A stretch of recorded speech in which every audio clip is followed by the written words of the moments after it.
This is Singularity, a sacred scripture study. You are listening to episode 26. Today we continue part 2 of chapter 4 in A Course in Miracles. I am Angie, your host of Singularity, a podcast where we're not afraid to ask the questions that lead us to our truth. Each season we'll be discussing our way through a different sacred or inspired text. Join us with Season 1 as we find our truths in A Course in Miracles, the advent or beginning of a great awakening. And just as the Course itself will tell you, this is but one version of the universal curriculum. There are many others. This one only differing in form. They all lead to God in the end.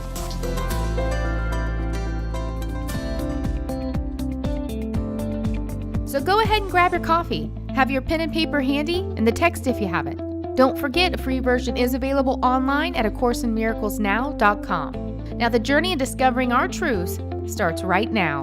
Here we go. Welcome back, Miracle Makers. Thank you for joining me today. In today's episode, we're going to continue part 2 of chapter 4, Ego and False Autonomy, which when boiled down is that ego has us believing that we are it and it is us, when really there have never been two things more opposite than ego and spirit. We are spirit, and ego is a parasite invading and feeding off of our power. We walk around as an empty shell of our true self, but we feel like we're in charge of ourselves, like we're free to do as we please, when really ego has us fooled.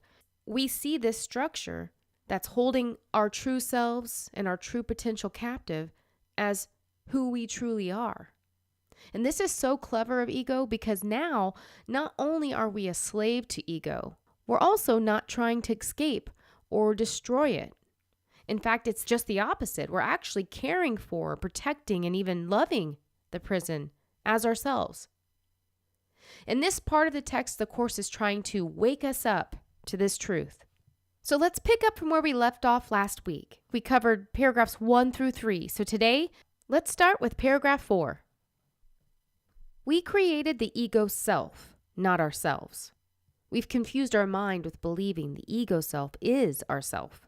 So we defend ego fiercely. The Course compares it to the animal kingdom, like a mama bear, and how she defends her cubs. A mama bear sees her cubs as we see our ego, as a part of herself. They say a mama bear defends her cubs so fiercely that she's capable of taking down bears twice her size to protect them. The ego mindset has us believing it as the only self we have and are. And if we were gone, this ego version of ourselves, then we would be no longer. So we spend most of our energy protecting ego without question, even to the point we give up being in the peace of our true self, all for the belief in ego. Belief is an ego function. When I first read that, I wasn't really ready to let go of the word belief. So I had to ask myself, why? And the truth that rose up from me was, I've associated belief with hope. And then I thought, how could hope be an ego function? It's hope. But then it hit me, oh wait, I won't need hope when I'm in the knowing. Because in the knowing, I will already know everything I need, will and is provided. So at that point, who needs hope, right? Now, missing hope just feels like an emotional attachment. But when we step back into our knowing, hope becomes peace. So once teaching is no longer needed, we will know God, living in a constant state of peace, not hope. So now we ask ourselves a new question, because it's no longer a question of how we will respond to ego, but in what we believe we are. And if we are in a mindset of belief, then we will know that we are looking with the ego, because there is no belief, only knowing. To believe is to claim a school of thought as our own, which is saying that there are others, and we picked this one. And to say, in any way, there is another way of thinking other than knowing is only thinking done by the ego. See, the Course is explaining belief is a necessary ego thought because on some level, ego knows it isn't nor never could be truth. So ego relies on our belief to exist. Paragraph 5.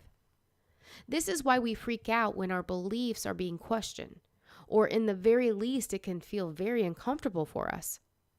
The reality of it is, in our inexperience, we have no real concept of what is truly good for us, especially when we've decided we need the thing that hurts us. The Course compares us to a child that cries when they have scissors or a knife taken away from them. In this way, we are much like a child.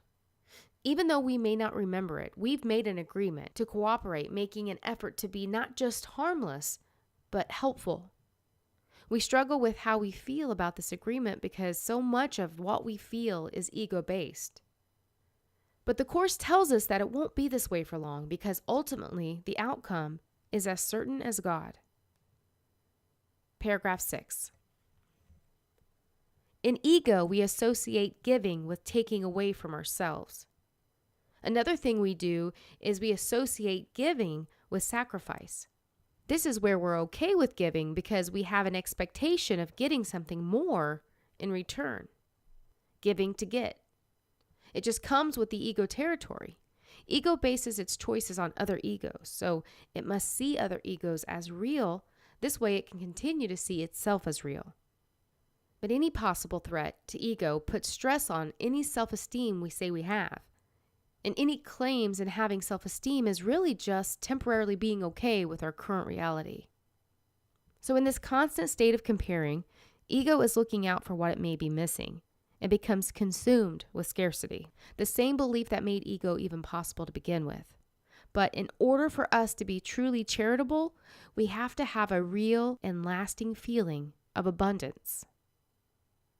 Paragraph 7. Ego could never give from abundance. This is because ego is the opposite of abundance. So equality and charity is impossible in the ego mind. Ego functions by way of getting. In fact, the idea of getting comes from the ego. An example of that would be our appetites. They're getting devices. So when we feel the appetite of the body, we aren't actually feeling something physical at all. It's really just another way for ego to be validated, a way to confirm itself. Since ego sees itself as the body, it strives to experience satisfaction through the body. And our mind experiences ego's ideas as our own, and we believe they are real. But ego has our mind confused as to what's real and what isn't, to the point where it's nearly impossible for us to separate our thoughts and beliefs from what is ego's. Paragraph 8. Ego is the mind's belief that is completely alone, which is the same way it believed itself possible to begin with. So ego's existence relies solely on being perceived. But spirit can't perceive, which means spirit can't acknowledge ego either. In a similar way, ego is incapable of perceiving spirit. However, it's aware of the feeling of being rejected by something more than itself. This is why we approach everything in a state of fear and why we reach out to other egos. Spirit's rejection isn't an intentional action, though, toward ego. It's simply that spirit is knowledge, and this knowledge is truth. And since ego is not the truth at all, it's an automatic action for spirit to simply just not register it as anything. Spirit is certain. However, for ego to have certainty in abilities or worth would be a completely foreign concept. So it latches on to the other egos as a way to feel like it has any worth. It will even attack other egos in order to feel strength. The incredible things we're capable of doing and experiencing aren't some story that happened to a select few a long, long time ago. We are just as capable of doing these things as we are to say that they happened. However, in fear, our creative capabilities can no longer be creative. The reason is because ego takes these incredible creations and miracles that we are capable of and turns them into stories only a select few or privileged were capable of doing long before our time. When really we all have the most incredible ability to do and be the miracle now. In fact, if ego stepped out of the way, we'd see the miracle clearly. But ego has worked long and hard to morph our reality into myths, because there's no way God's creations could create myths. Some creative attempts can be turned into myths, but this only happens if what is made is no longer creative. Now, myths, like ego, rely on the senses to be experienced. This leaves them open to interpretation, making them good or evil by nature, where even the good is steeped in fear. Paragraph 9. Myths and magic. Myth. A myth is defined as a misrepresentation of truth. Magic is defined as a quality making something seem removed from everyday life. And both are very closely related. In fact, ego uses both as a way to depict its own start, its own beginning, and as its own source of power. This is because ego has no real power of its own. Instead, it uses magic to gain access to our power. It does this by making us feel removed from our connection to everything. How this works is by affecting how and what we see. Ego knows that by doing this, it can change our beliefs around how and what we see. So the how we see becomes with our physical impulses, and the what we see becomes the illusions of the ego. Ego does it this way because we are designed like our Creator, and that what we believe is what we create. So over time, ego has made an entire mythological system, a whole system or world of illusion working together that keeps us believing this misinterpretation of truth. Ego does this by giving its own version of beginning, a physical beginning that happened at birth. In fact, the thought of us existing before the physical birth is a very hard concept for our minds to grasp. So ego tells a false story of how we created ourselves with magic. Where now we all believe that we have this built-in instinct for fighting for survival, but really that fight for survival is ego's fight, not ours. And this is why ego keeps us believing this myth. Because without our belief, ego has no magic and will not survive. Some religions have built onto ego's story, viewing this as a temporary lapse into ego life. One will be punished for even. They believe the soul is eternal, having existed before, and that it will continue to exist even after the physical world falls away. Paragraph 10. Salvation. Really, all salvation is thinking with the right mind. Now, this isn't the same as the one mind of Holy Spirit.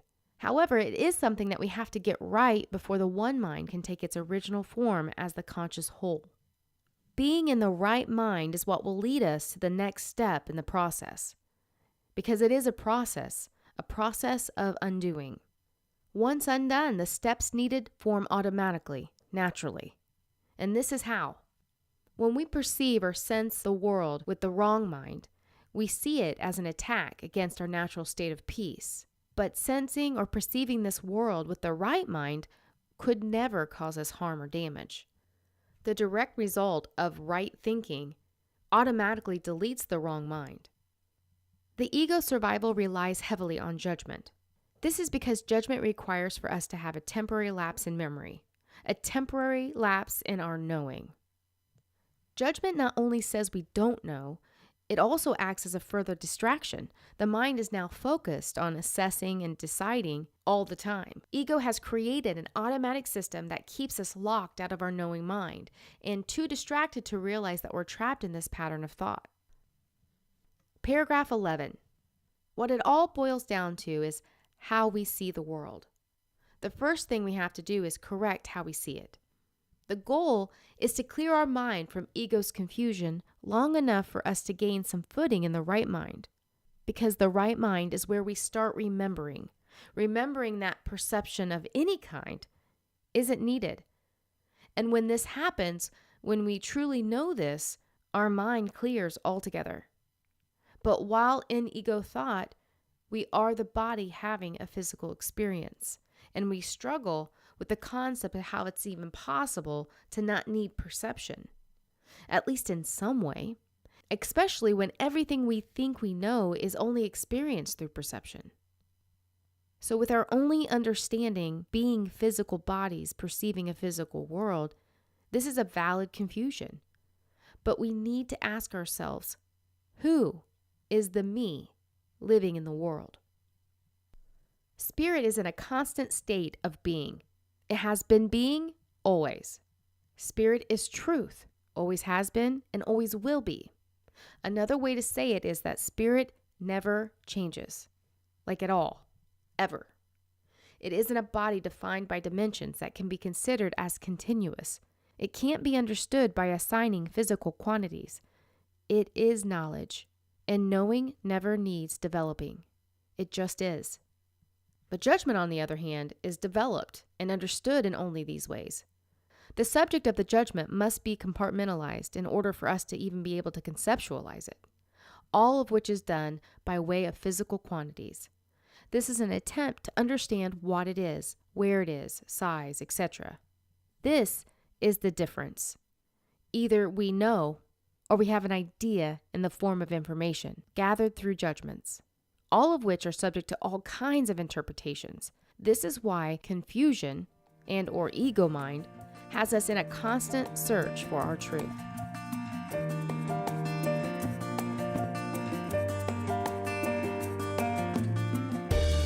That wraps up this episode. The thoughts I share in each podcast are my best interpretation of what resonated as truth for me. I love to share them with you. My intention is to evoke your own thoughts that will make rise within your awareness your own truth. Thank you for being a part of my journey and for allowing me to be a part of yours.